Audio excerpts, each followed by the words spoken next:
I am the Eddie Haymore. He called me and said, "Hello, my name's Eddy Haymore, and in 1976 I took 34 people hostage." I said, "Hello, nice to meet you." That is my island there. And the government took it from me under duress. A lot of people would have given up right at the start and then maybe not gone over the edge. I saw it as a story about his obsession, only he takes it to the next level. I said to them, walk with me to die. The former psychiatric patient Eddy Haymore. Siege at the Canadian embassy. Hostages in Beirut.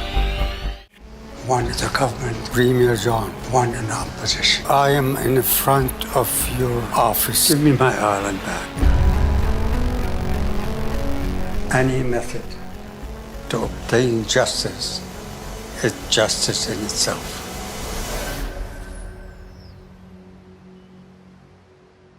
Greg, good morning from Las Vegas. How are you this morning? I'm doing great, Jeffrey. Great to meet you. Great to meet you too. Man, what a trippy documentary. I mean, Nice. I had no idea what it was about. And going into this, I mean, it just kept building and building. And this is an example of truth is stranger than fiction. It really is. Yeah. And, Eddy Haymore's amazing story, he's like a Lebanese Walt Disney. He wanted to build it's like a Moroccan Shadu, a theme park on Rattlesnake Island. I mean, listen to that. I mean, it just writes itself. How did you get Eddy to agree to this documentary? Because it seems like he loved all the attention. Yeah. Oh, you know what? Getting him to agree to the documentary was actually really easy. The thing was we did a short 5-minute segment about the island for another kind of TV show we do. And then as we were doing the research and interviewing his daughter, we realized Eddy's still alive. I'm like, what? Eddie's still alive? It feels like it's so far back. So we couldn't get him for the short piece, but then I was like, okay, well, let's produce a feature doc and get him involved, and I get him on the phone and he basically says like, yes, I'm ready to go, because he just loves talking about his story, and he's a showman, and I think even like you say, like he's like the Lebanese Walt Disney, like he understands how to tell a story. He understands the elements of a story, the beats you need to hit, and what would be a sexy story or what takes people's interest. And so, when I first met him in Edmonton, where he lives now, he had these one sheets of his story written out, and he was actually handing them out to people because he just like wanted to be known. And I think part of it is that his story hadn't been told by someone other than himself. He's written a couple books, but they're very self-published and that sort of stuff. So I think, he was pretty jazzed to get involved, and he's had a few people option his story, but nothing's really come of it. And so I think getting later in his life, he was like, let's do this. Let's do it now. It definitely seems like you have a give and take relationship throughout the documentary though, didn't you? Or Oh yeah. Yeah. I mean, one of the things that, in that same conversation at the start, I was like, Eddy, I'm going to tell the overall story, what I think it is as a filmmaker, not what you think your story is. Because I'm going to hold you to account on like your domestic abuse, your kidnapping, the hostage taking, things like this, where it's like, people need to hear the other side of the story. It's not hostage taking. I mean, he took over an embassy, for crying out, with machine guns. So when you're watching the beginning of this movie, the documentary, you're kind of like saying, "Oh, this is kind of an eccentric guy," and he kind of very personal. And then the extremes he goes to, I mean, it just changes. It changes your whole attitude towards him. Yeah, and I think that's the interesting thing, because he is this older, kind of charming man in his 80s, and then you're like, wait a second, you like took over an embassy with a bunch of guns and you freaked a bunch of people out over this small rock island. What? And so I think like delving down to his psyche, which was the hardest part, to get him to just be like, reflect on what he did and what he did to other people, because he always thinks he's right. And so I think that was part of like my journey with him, was to be like, well, think about like someone else with a gun in their face. Yeah, sure, you did it because the government was overreaching, but like, do they know that, or do they just think, oh my God, someone's totally traumatizing me right now? Right, and he comes across, as an entrepreneur. He loves his children. He comes across determined and knows what he wants. But man, by the end of this document, I don't trust him at all. Yeah, well, and I think that's a good comment, because trust is a really big thing with him. Like, he told me a lot of stories that were like wilder than all the stories I've put in the documentary, but I couldn't corroborate them. And so I was like, oh, I would love to use this one, but you're like, so who else can kind of corroborate it?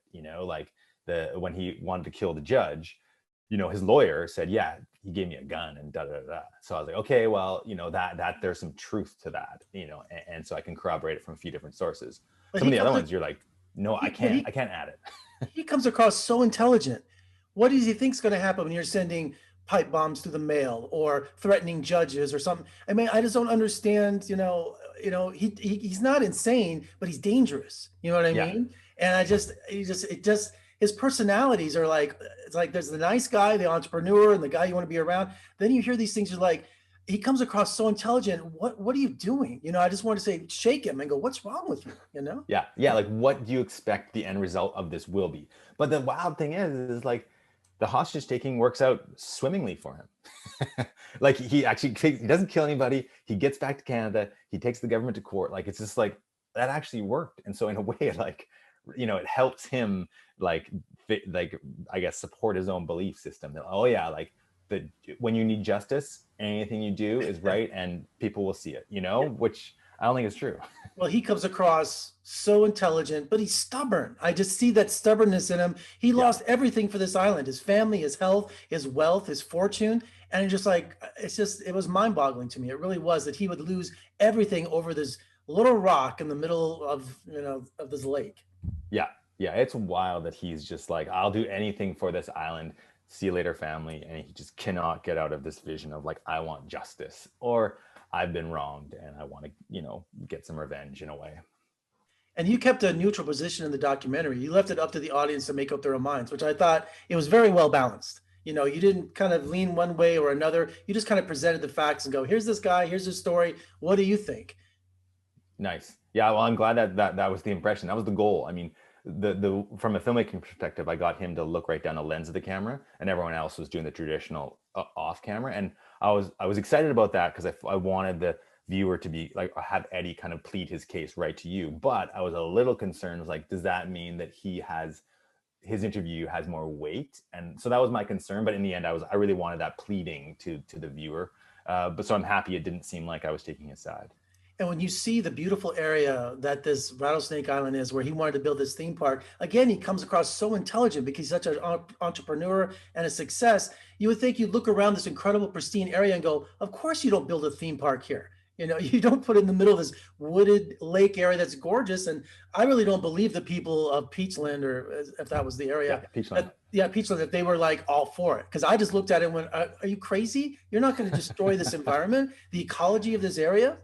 Yeah. And I think he didn't get that, like he's from Lebanon, and I think there's no, when he came, there was no idea of the environmentalism. Like he didn't have that in his brain. I'm sure there was in Lebanon, but from his perspective, there wasn't. So he just didn't understand people would be against that. And something that we didn't really add in the documentary is that there was, there were water slides, there's game farms, there was this valley was kind of known as a place to bring your family and have a great time and go to these fun parks.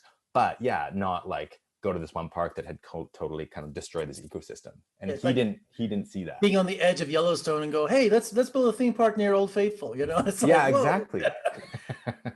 And this is your first feature film. Tell me about the complete filmmaker's process. What surprised you having total control over a whole film for the first time? Yeah, it was pretty daunting. It was really exciting. I think for me, like I'm very comfortable with like the producing and the writing aspect of it. And so we've done a lot of shorter documentaries. And so kind of that process was pretty comfortable. The exciting and maybe challenging thing was trying to get a lot of verite with him, trying to get like kind of fly on the wall vibe. And I think that was always a challenge. And that's what I love about docs that really kind of have this kind of raw feel. And I was really trying to get that. And, I feel like I would have loved to get a bit more with that, but it's challenging when you don't live in the same city as the main character and you can't just be like, okay, we're just going to hang out with you for a month, every day. Like you can't do that. And so it was the challenge from a directing standpoint was like, okay, how can I craft this and get him in scenarios where he kind of forgets about us, because he's also this showman.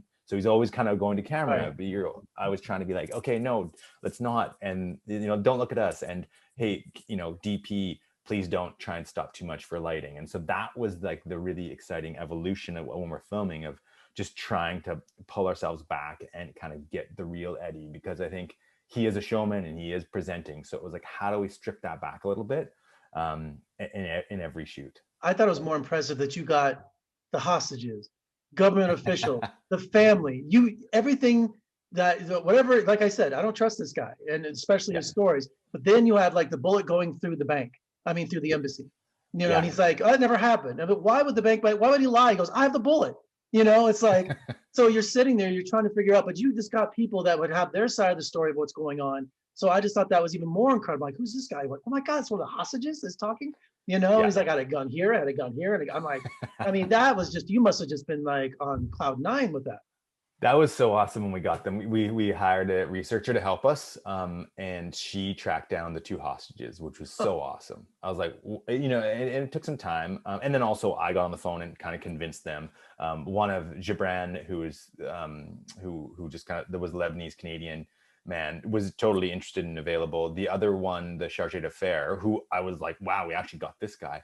He took a little more time to convince because he's also, you know, he's a government official, and I'm not sure the legality of whether he could actually talk about that or not. I mean, it's the 70s. Everyone can say whatever they want. Oh yeah, crazy time. I think if he was like, you know, a couple, you know, 20 years younger, it sounds like, you know, he wouldn't have said the things he said. So we got lucky in that sense of like where these people were in their lives.